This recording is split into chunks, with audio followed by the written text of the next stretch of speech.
কৃপণ কবিগুরু রবীন্দ্রনাথ ঠাকুর। আমি ভিক্ষা করে ফিরতেছিলাম গ্রামের পথে পথে, তুমি তখন চলেছিলে তোমার স্বর্ণরথে। অপূর্ব এক স্বপ্ন সম লাগতেছিল চক্ষে মম, কি বিচিত্র শোভা তোমার, কি বিচিত্র সাজ। আমি মনে ভাবতেছিলেন এ কোন মহারাজ, আজ শুভক্ষণে রাত পোহালো ভেবেছিলেন, তবে আজ আমারে দাঁড়ে দাঁড়ে ফিরতে নাহি হবে।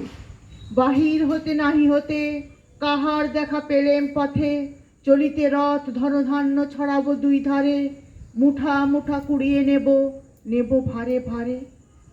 দেখি সহসা রথ থেমে গেল আমার কাছে এসে, আমার মুখ পানে চেয়ে নামলে তুমি হেসে।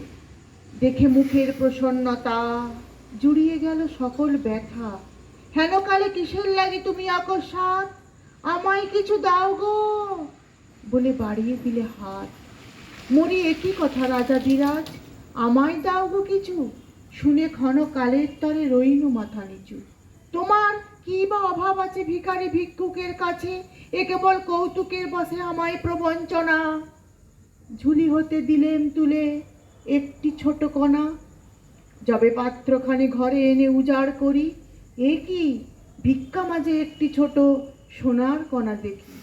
দিলেম যারা আজ ভিখারি রে, স্বর্ণ হয়ে এলো ফিরে, তখন কাঁদি চোখের জলে দুটি নয়ন ভরে, তোমায় কেন দিইনি আমার সকল শূন্য করে।